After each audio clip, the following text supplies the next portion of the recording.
Olá, pessoal! Hoje é o nosso quarto episódio sobre avaliação. Para quem não assistiu os primeiros vídeos, está aqui. Eu falei na primeira aula sobre a avaliação do professor, a segunda sobre avaliações externas, SAEB e SARESP. O terceiro episódio eu falei sobre matriz de referência do SARESP. E hoje é sobre a avaliação mais ampla no sentido de toda a educação e o que a escola pode fazer para melhorar os seus resultados. Eu vou ter como base o texto da Maria, que organiza, né, a mediadora é a Maria do Carmo Brant de Carvalho, que ela é uma assistente social, que ela se destaca sempre nessas discussões relação família-escola, tá? E ela faz o texto dela sobre a relação escola, família e comunidade. Depois a gente vai falar um pouquinho da escola como espaço educativo com o José Francisco Soares, que ele é um matemático, né, graduado, e depois também em estatística, que ele traz muito essa discussão dos dados para o texto. Depois um texto sobre tempo e permanência dos alunos, que é do Naércio Menezes, que é um economista, que ele vai analisar o tempo que os alunos passam na escola, se ele influencia positivamente no desempenho acadêmico. E no final, a grande Bernadette Gatti, aí, que fala sobre sempre, é uma pesquisadora da área da educação, do Conselho Estadual de Educação, que fala sobre a necessidade de políticas eficazes na formação docente, na qualidade de um currículo nacional bem definido para melhorar os resultados educacionais. Então, se você quer aprender um pouquinho sobre avaliação e educação e como a gente pode melhorar os resultados, vamos lá. Eu quero agradecer aos 270 inscritos, não, 280 inscritos no canal, que eu disse que eu sempre já estou agradecendo aqui, os inscritos. E a partir do próximo episódio eu vou falar um pouquinho dessas pessoas que estão aqui, né, no canal, da história de cada um, porque eu acho que é muito importante a gente valorizar a história dos educadores que estão aqui no canal querendo ampliar os seus conhecimentos, refletir sobre a educação. Tá? Então eu agradeço muito esses 280 inscritos no canal. A introdução desse texto, ele vem a partir de um artigo desses 4 pesquisadores que eu comentei agora na introdução, sobre as avaliações. E eles pegaram um dado, porque esse texto é um texto mais antigo, do SAEB 2003, do PISA 2003 e do INAF 2001. E qual era o foco deles? Era aprimorar o desempenho escolar. E os principais pontos que eles vão discutir, então esses 4 que eu disse para vocês, a Maria Carvalho, né? Maria do Carmo Brant de Carvalho, ela fala o quanto a escola contribui para a educação. Parece uma pergunta estranha, porque a gente sempre imagina, nossa, a escola é a principal que contribui para a educação. Só que ela vai trazer isso nos dados, como ela é uma assistente social, né? Então ela coloca que os dados do SAEB revelaram que 59% das crianças nas quartas séries não sabiam ler. E hoje, né, quando o SAEB ele vem para os 5º anos, quer dizer, a gente entende que o aluno tem mais um ano de aprendizagem, quanto isso impactou. Outra questão é os resultados do PISA. Para quem não está acostumado com o PISA é uma avaliação internacional, mostra que em 2003, 50% do avaliado estão abaixo do nível 1 de proficiência, que é o que? Os conteúdos mínimos, competências mínimas para a série que ele está inserido. 9% da população entre 15 e 64 anos está em situação de analfabetismo absoluto. Então, quer dizer, de toda a população do Brasil, a gente tem quase 10% em analfabetismo absoluto. E eu queria fazer um dado para vocês, que a minha avó, ela já faleceu, a mãe da minha mãe, a Tercília Perucci Barioni, ela foi uma senhora analfabeta. Ela morreu com 84 anos e eu lia para ela. Eu não sabia, né, não era alfabetizadora, não sou até hoje, porque fiz pedagogia, mas para supervisão, direção, então orientação educacional. E ela era analfabeta. Ela já faleceu em 1990, porque ela foi uma mãe mais velha, né? Teve minha mãe com 42, 43 anos, então ela faleceu quando eu ainda tinha 17 anos. E ela foi alguém que eu conheci na minha família que era analfabeta. E a gente percebe que ainda hoje muitas pessoas são analfabetas. 31% consegue apenas localizar informações em textos curtos. Se você pôr um texto mais longo, não consegue. 34% localiza informações em texto de extensão média. E 26% só por cento é capaz de ir além na localização de textos mais longos, que precisa de alguma inferência, síntese, análise no texto. Estes diagnósticos, o que eles mostram? Que é uma coisa drástica, né? Então, os resultados obtidos por nossas crianças e jovens é muito drástico, né? E o que fazer com essas informações? Uma enquete realizada pela Fundação Virtutivita, né, mostrou que apenas 26% dos professores do país conhecem os resultados da avaliação SAEB ou PISA. Então, quem assistiu a série, né, das 4 aulas, quando eu falei das avaliações externas, né, na segunda aula dessa série de 4, eu disse isso, que pouco se avança nessa discussão. Os professores negam muitas vezes, né, os dados, ou eles muitas vezes, não posso generalizar, acham que fraudando os dados, então facilitando, burlando a prova, tirando alunos que não sabem na prova, vão melhorar os resultados. E o que a gente entende? Que é porque essa enquete mostra a realidade, que só 26% dos professores conheciam os resultados. Então, não é nem usavam os resultados, conheciam, né? E aí, pela ausência desta devolutiva, né, de você pegar lá a avaliação escolar e pensar que ela pode te mostrar algo, os professores muitas vezes não têm esse comprometimento de alterar esse status quo que a gente tem de baixo rendimento escolar no Brasil, né? E aí, o que a gente tem aí? Que faltam recomendações. Por quê?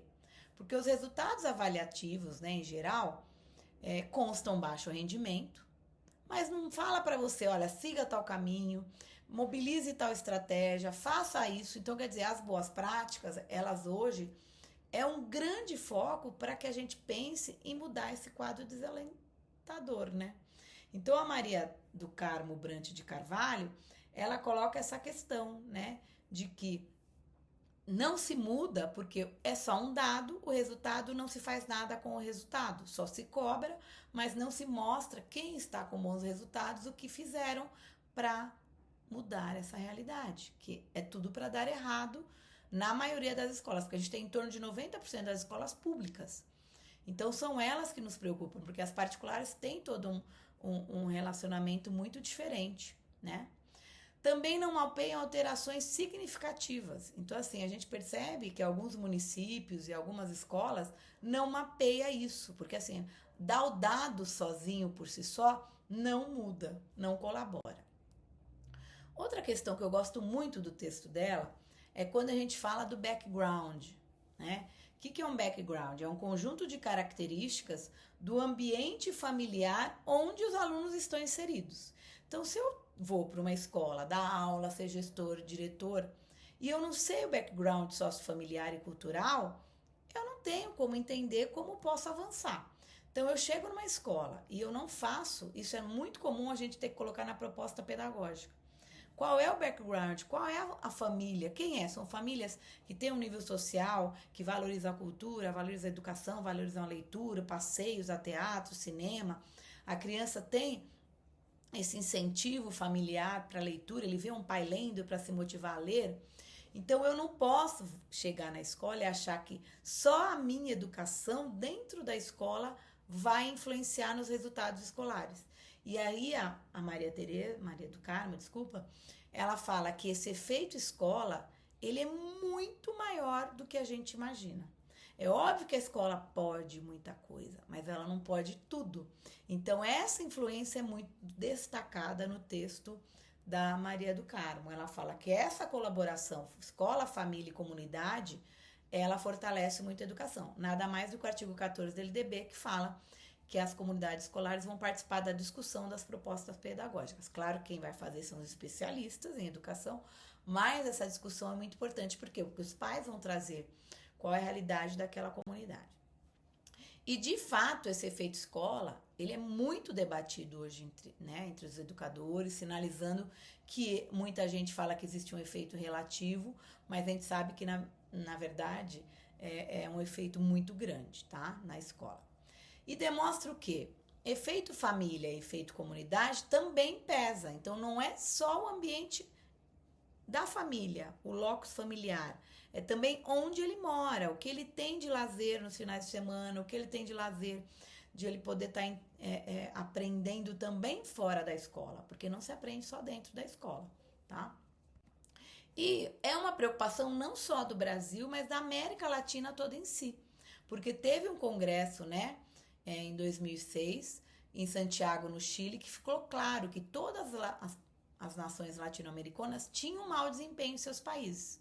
Era muito comum abandono escolar, defasagem da série, reprovação e baixa efetividade da escola. Quando a gente tem essa realidade que a gente tem no Brasil, a gente sabe que isso é um efeito muito negativo e é uma grande preocupação. Então, nessa reunião, por exemplo, os ministérios do Chile e da Argentina colocaram novas diretrizes para melhorar esses resultados educacionais. E uma das questões que veio muito forte é a educação integral e ações extraescolares. Então, é o que eu estou dizendo, é essa relação, não só a escola em si, mas a ampliação desse olhar. Então, jornadas maiores, com que o aluno possa vivenciar não só a matriz curricular em sala de aula, mas também fora de sala de aula, é muito importante. Outra coisa é expandindo cada vez mais o horário escolar que está no PNE, no Plano Nacional de Educação, que não é fácil, porque, por exemplo, a local que eu trabalho, que é a Zona Sul, a gente tem muita demanda, então as escolas não conseguem dobrar o período. Então não é fácil implantar, e quando você vai implantar, muitas vezes professores que muitos acumulam, porque é permitido por lei o acúmulo, eles também não querem, não porque eles não achem que é uma boa coisa, mas porque eles, claro, precisam manter os seus empregos.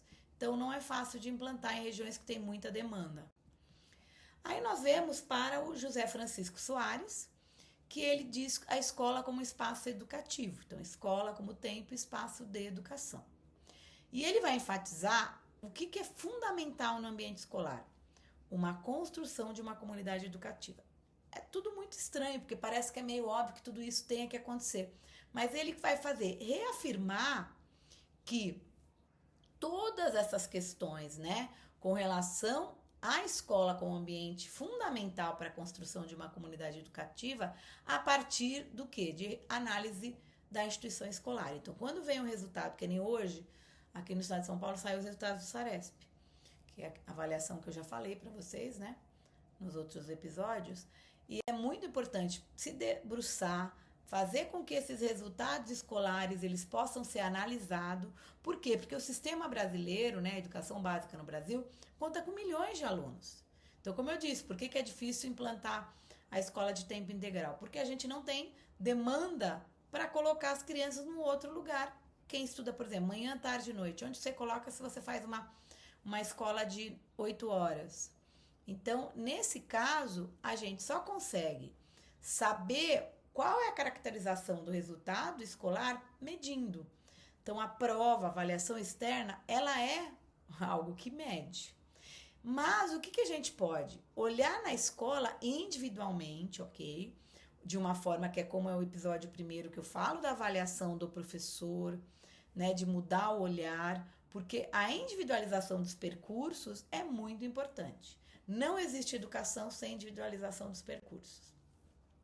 Então, a gente leva isso naturalmente a uma terceira palavra aí do tema, que é melhoria.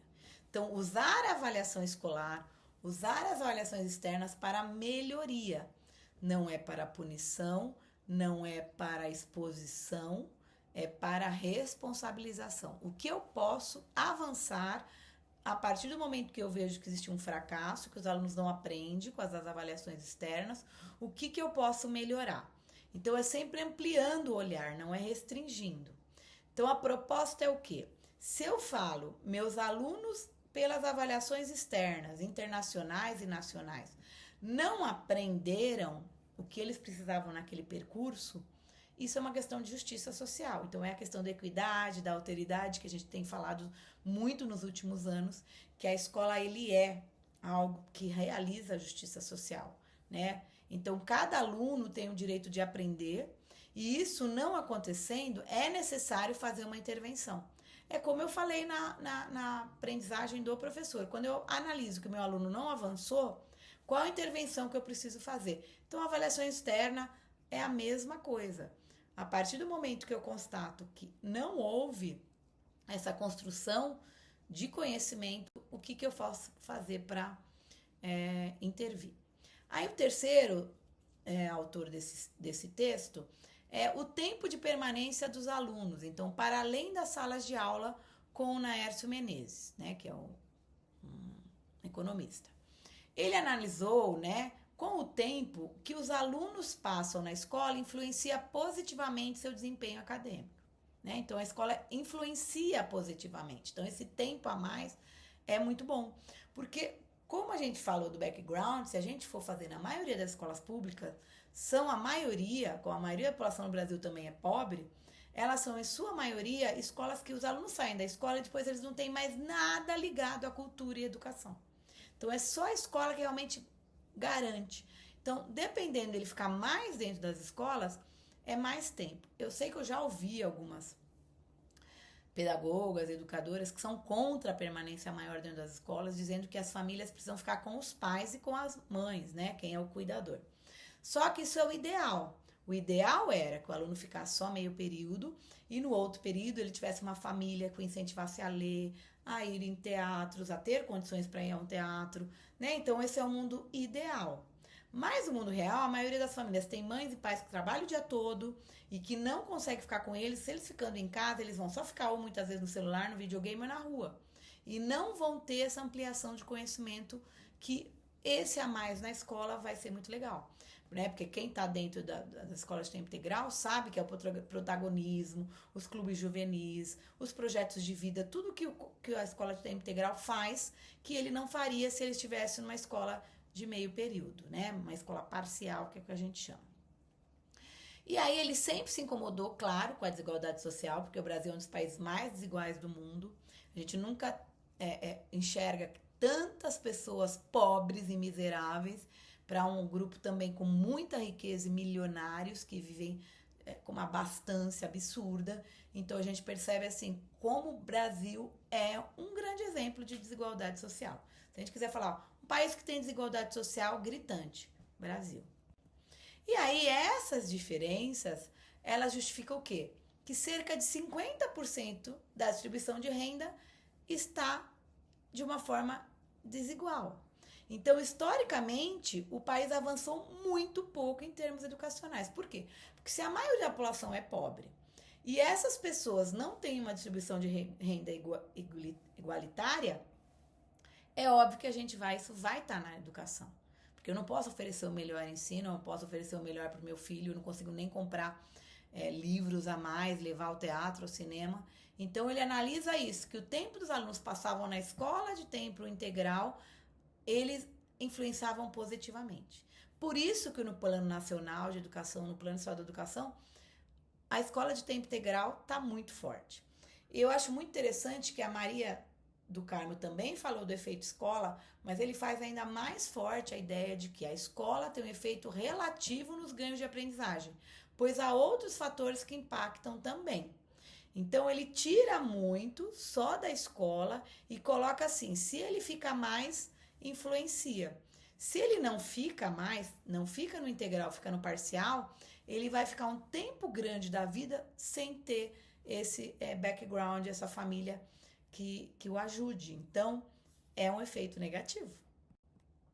E é óbvio que a gente precisa investir nas escolas. Então, se a gente precisa de escolas de tempo integral, então construir mais escolas, tentar ajustar a demanda, então não ter salas ociosas com público que não frequenta as escolas, então os noturnos muitas vezes que estão vazios, para a gente não onerar nem a verba pública e nem o espaço de estar virando uma escola de tempo integral, tá? Então é importante comparar escolas públicas e privadas, eu sei que é um pouco injusto, mas é importante por quê? Porque a escola privada no Brasil tem um desempenho 20% superior aos alunos da escola pública.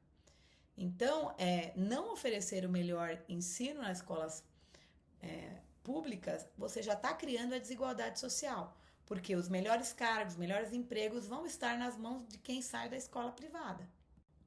Então, os alunos, por exemplo, cuja mãe tem uma escolaridade elevada, eles tinham um desempenho melhor, muito superior ao esperado. Então, assim, a gente tem uma história de pessoas desbravadoras. Então, como eu disse, minha avó é analfabeta, minha mãe estudou até o ensino primário, né, que é aquela época de exames de admissão, já tive que começar a trabalhar, e eu consigo ir para o nível superior. Então, é muito esperado de quando você tem um filho, que o seu filho, você o quê? Você o incentive a galgar essa situação de ensino superior. Que no Brasil hoje a gente só tem 33% dos jovens em idade para o ensino superior estudando ainda em faculdades, né? Então, esse José Francisco Soares, né, esse matemático, ele coloca o quê? Que essas crianças chegam com um background familiar e que muitas vezes não eram nem um pouco incentivados a ler, a escrever e fazer outras coisas. Então, ele conclui que o principal impacto no desempenho escolar é o número de horas que o aluno permanece na escola. Então, ele fala que o tempo na escola faz a diferença. Aí, o último texto é dessa educadora, né, que está no Conselho Estadual de Educação, que é a Bernadette Gatti, que ela fala, né, políticas educacionais e formação de professores. Então, essas políticas educacionais são efetivas para antes de avaliar. Então, na verdade, a avaliação externa vem, mas o que eu precisava de fazer de política efetivamente para que isso pudesse mudar? Então, para que serve a avaliações gerais com que a gente se depara atualmente, né?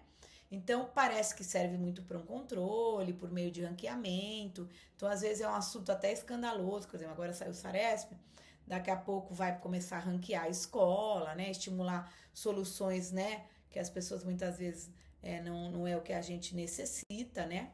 Não é enxugar um gelo. Então, ela vai primeiro falar assim, a matriz, né, óbvio, ela se fundamenta do SAEB e o Enem contempla quais conteúdos? Então, assim, primeiro é a clareza do que vai ser contemplado nas avaliações.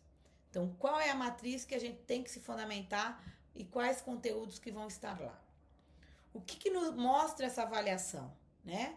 Então, é um pouco abstrato muitas vezes o trabalho escolar. Então, às vezes o professor não sabe o que ele vai ser cobrado, o que vai cair na avaliação externa. Então, isso tem que estar muito claro. Então, hoje, né, na rede estadual, por exemplo, você tem lá muitas vezes um material didático do professor e do aluno que contemplem as matrizes. Por quê? Porque isso não gera uma frustração no professor e nem no aluno quando ele faz uma avaliação, somente a externa, que não está contemplado aquilo que ele estudou. Então, parece que o professor não ensinou, os alunos não aprenderam. Então, isso é muito importante. Então, as matrizes têm que estar aliadas com a avaliação externa. Por isso que eu falei naquele episódio 3 aqui das avaliações, das matrizes de referência, que é muito importante ter uma referência de matriz curricular para que as coisas avancem. Outro problema é que não há continuidade das administrações públicas. Ninguém está dizendo de partidos políticos. A educação ela tinha que estar acima. Então ela fala, é suprapartidário. Então assim, tem uma política pública e ela tem que ser continuada. Não pode trocar porque é o outro governo, então eu não quero que o governo antigo leve o mérito, então eu faço uma coisa nova. Então eu faço um retrabalho todo momento. Então não existe uma continuidade. Outra coisa que ela fala é que quando a gente tem partidos adversários, como eu falei, mesmo que o outro tenha feito um bom caminho, não existe continuidade. Então, esse é o problema, sempre está se começando e recomeçando, é um refazer o tempo todo. E para avaliação que a gente já tem aí um processo, isso faz com que não avance, não temos um avanço. É a alternativa B, sabe quando eu vou para frente sai, né, o que eu rasuro, né? Bom, aí segunda questão, aí é o Soares, que é o José Francisco Soares, que fala como escola como espaço educativo.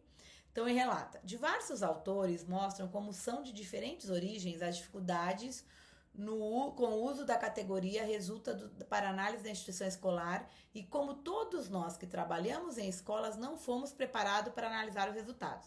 Então, lembra que ele fala isso muito? Que a gente não está preparado para analisar os dados. As pessoas negam, refutam os resultados e porque não acham que aquilo mostra a realidade. Então, a gente foi acostumado a pensar como cada um desses processos deveriam funcionar e quais recursos são necessários, mas não se seus resultados atendem aos alunos e à sociedade. Em conformidade com a reflexão do autor sobre o tema, assinale a alternativa correta.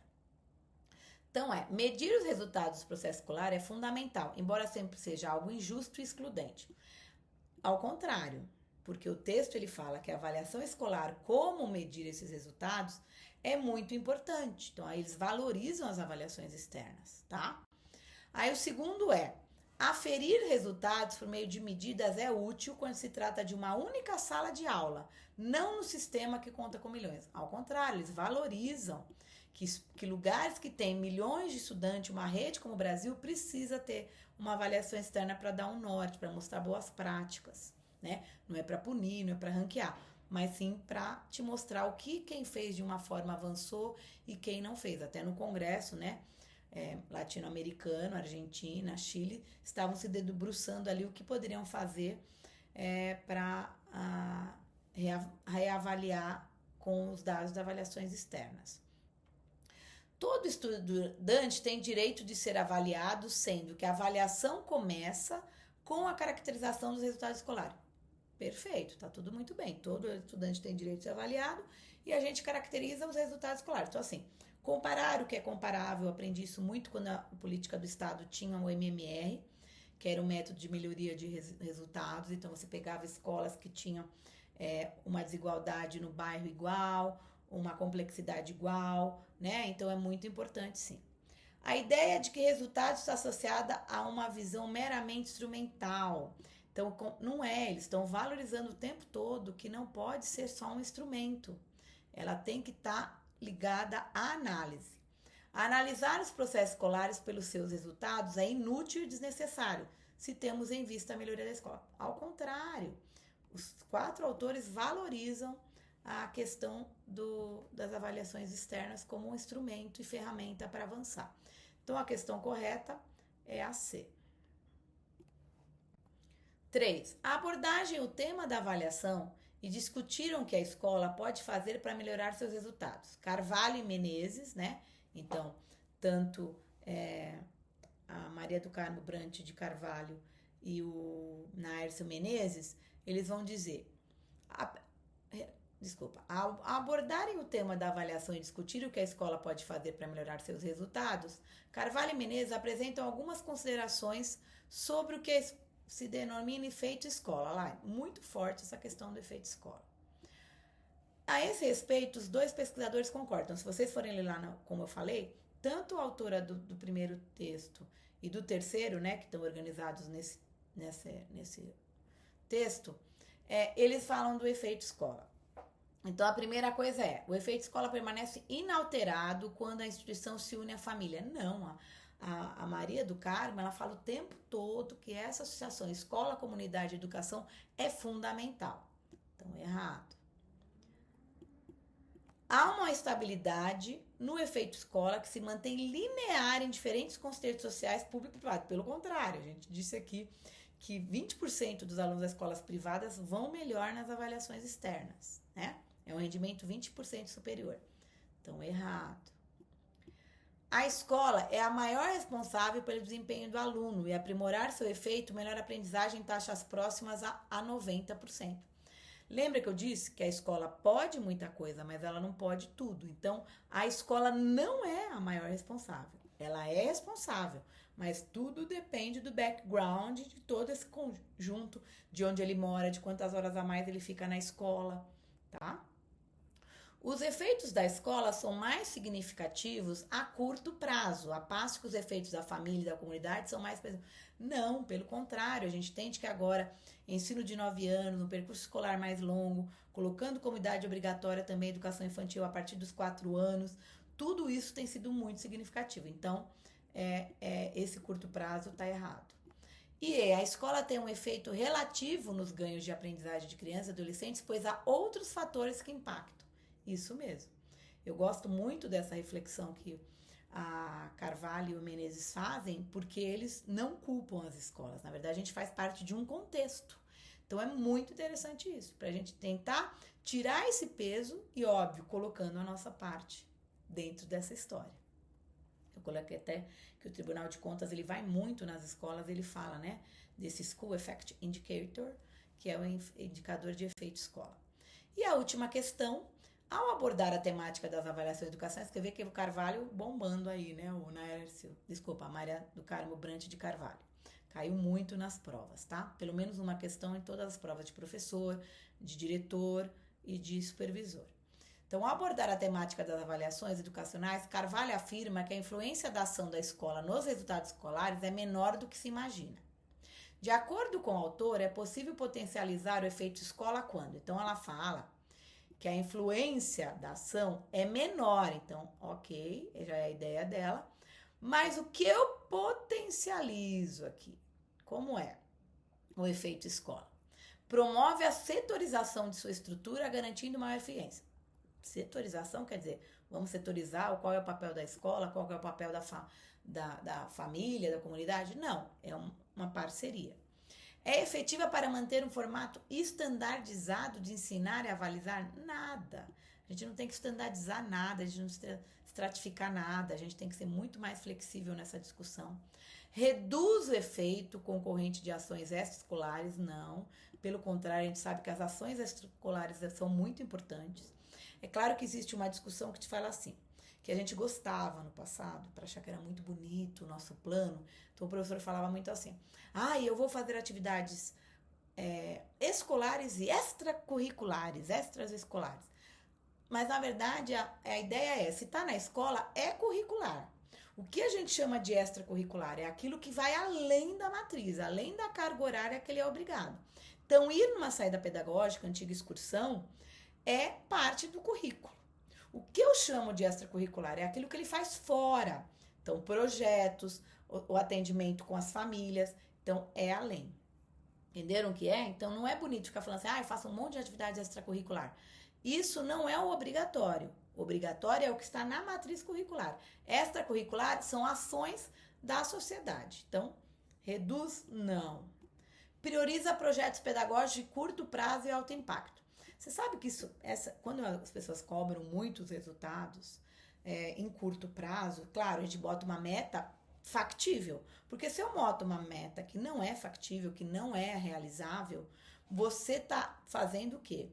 É algo que a pessoa, dar uma gota de detergente para uma pessoa que tem uma pilha de louça para lavar. Então, não dá para a gente priorizar curto prazo de alto impacto. É bem difícil. Curto prazo são ações de baixo impacto. A gente pensa em alto impacto, coisas ao longo prazo. A longo prazo. E é capaz de se unir à família e à comunidade. Esse é o espírito do texto. Então, entender que esse efeito escola, comunidade, educação, esse background, né, que é esse conjunto de características do ambiente familiar, tudo culmina na melhoria do resultado. Não é só a escola, não é só a família, não é a comunidade, não é o governo, é tudo. O efeito escola, ele participa de várias discussões. Então, não culpa ninguém, responsabiliza todos, mas não coloca uma parcela toda para a escola. Coloca uma parte da parcela. E quanto mais as crianças podem ficar na escola, melhor. Quero agradecer todo mundo de ter me acompanhado até aqui. Como eu prometi, né, no vídeo que eu fiz de 1 mês do canal, eu disse que essa semana eu ia falar do último episódio aí sobre avaliação. E ainda essa semana eu prometo sair para vocês o Plano Estadual de Educação, que a partir de todas essas avaliações externas, a gente tem planos estaduais e nacionais sobre educação, tá bom? Até a próxima, muito obrigada!